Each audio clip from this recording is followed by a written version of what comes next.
So, hi guys. So, mag-in-depth guide tayo. So, unang-una syempre ang line. Ano ba ang line? Syempre line.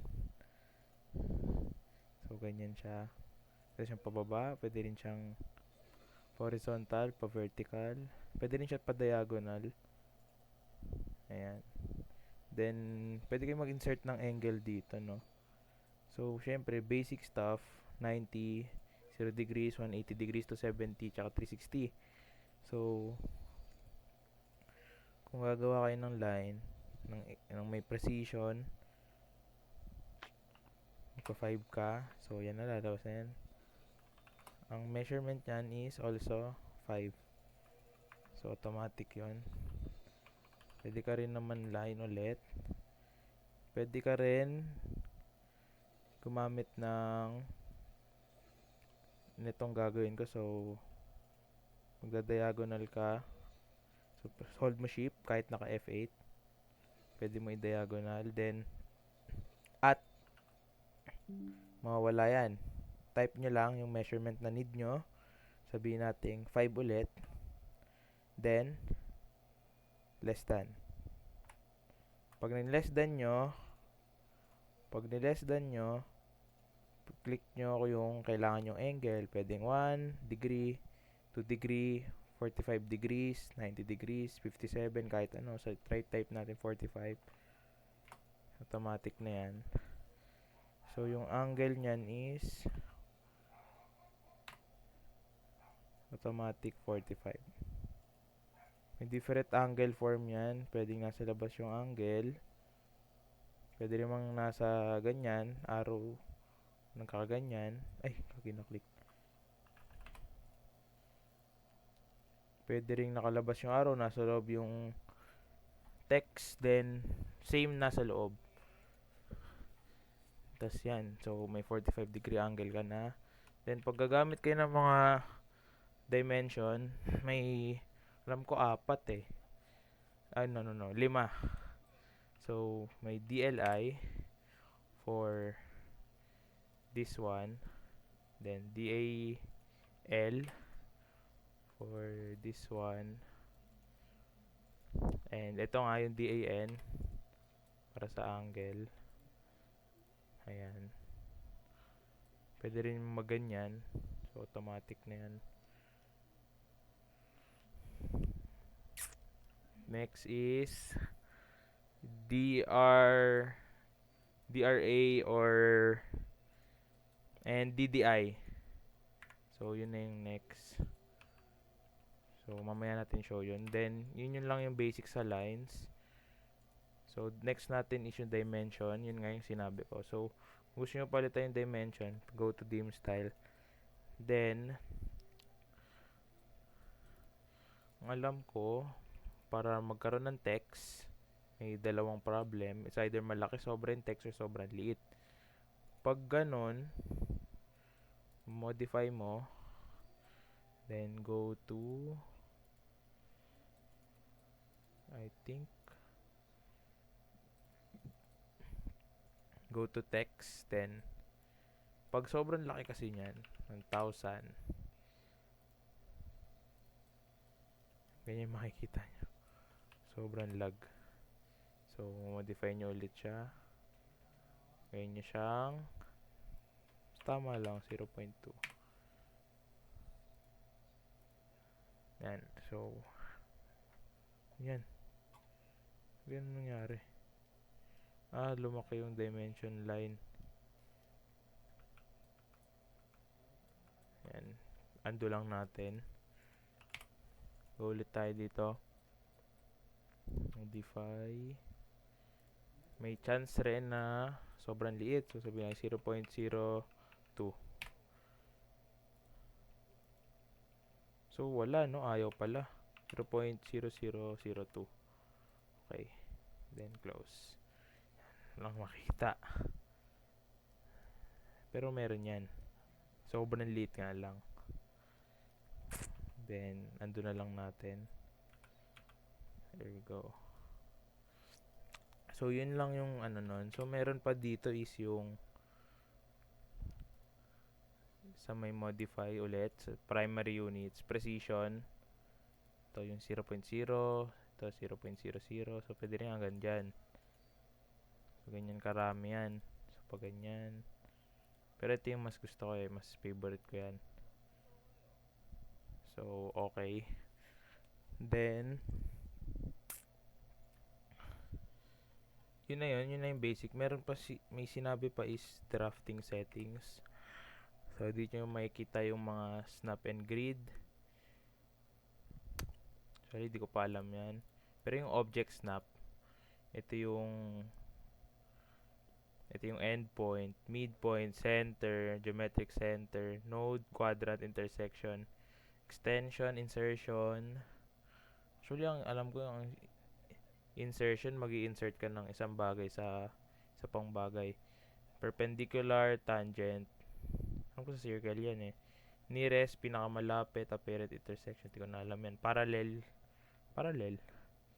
So, yun. Para ma-on yung endpoint, click nyo lang that naka-blue. Or basta may check. Kasi pag ganyan, wala yan. Ibig sabihin, hindi naka-on. So, kailangan naka-check. Then, okay nyo lang. Then, okay na sa settings. Diretso na sa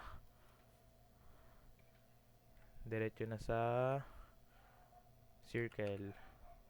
So, ang circle, pag magta-type kayo, is radius dapat ang ita-type nyo, hindi diameter. So, kung ang nakita nyo diameter is 3, divide nyo sa 2, which is 1.5. Yan ay, ang diameter nyan ay 3. And ang radius nyan ay 1.5, which is yung tinype natin. Para magkaroon ng radius, DRA ang command. Ganyan. Pwede rin yan sa loob. Pwede rin yan sa gitna. So, yun. Tapos, pag DDI naman, which is yung diameter, yung isang buo nito. Yung isang kabuuan nito. Yung ganito. Isang kabuuan nito is yung diameter. Yan ay ang diameter. Kung titignan natin, isang buong diameter ay ayan, pareho lang siya. Tapos pag tangent naman, ito yung pinakataas. Yan ang tangent. So, yun lang yung basic ng circle. Wala naman ng iba. Next, yung rectangle. So, rectangle, so, ganyan siya. So, type nyo rect. Then, click kayo. Nilalabas yan. Yan, yung length is yung horizontal. Yung width is yung pa-vertical. So, pag tinype mo sa length is 10. Hindi ko ba alam ba't may diretso. So, hindi ko recommend sa inyo na gagawin nyo yan agad. Gagawin nyo is rect, click, then tab. Ganyan, magpapalit siya. So, kung sa length ko maglalagay ng 10, tab ka muna para malagyan mo rin yung width. Then, kung ayaw mo naman ng 10, pwede mo siyang gawing 11. Tab ulit. Tapos gawin mo tong 6. And so on and so forth. Then, enter mo na pag nahanap mo na yung tama. So, yun lang naman yun. So, kung nakikita nyo doon, meron din ditong mga ganito. So, 2012, meron rin ganon. Hindi ko lang mapakita. Tapos, yung pan, yung kung paano ginagawa to, diba? Hindi na ako nagtatype ng pan. Which is ito. Tinatype ko pa yan eh. Yan. Type. Pangit. Diba? Tinatype pa. Gawin nyo na lang. Click nyo yung middle mouse. Automatic nakapan na yan.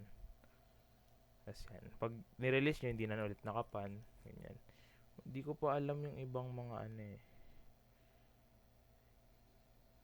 To orbit sa 3D. Ang move naman, yung sinasabi ni sir, ay for example, nang gagawin ko is ito. Example, ayan, gagawin ko. So, rectangle. 5.5. Then 4.5. Enter. Then, pag circle, ganyan, diba? Tapos 1 yan. And 1. Imbis na mag-circle pa kayo paulit-ulit, tapos i-click nyo yung 1, mabagal. So, undo natin. Gawin nyo na lang, Control C, then V, then click, tapos V ulit, click, tapos V ulit, click. Then yung gawin, i-move nyo, click nyo yung object, tapos yan, click nyo, enter. Ayan yung point. Pwede nyo move yan. Yan. Move nyo. Click, then move. Nyo pala kailangan type yung move na ano. Click, then yun. Then move nyo ulit para mas mabilis, diba? Then yun lang, move, pan. So dim style, meron pa pala is yung F8. So pag naka-line ka, pag hindi pa naka F8 yan, ganyan yan, hindi siya papantay. Hindi siya papantay dito. Then pag press nyo ulit yung F8, mag-aano siya, mag horizontal and vertical lang siya. Pag F12 naman, pag nagta-type tayo, yan, nakikita siya, diba? Pag F12, ay, tama ba ako? Pag F12, alam ko din yun na makikita yan.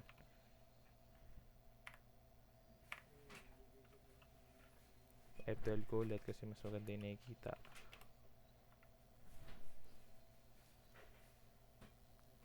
Next is yung F3, yung snap on, which is yung ito. Hindi nakikita yung midpoint nag-line. Walang midpoint. Pag naka F3 na yan, nakikita nyo na yan. So yun lang.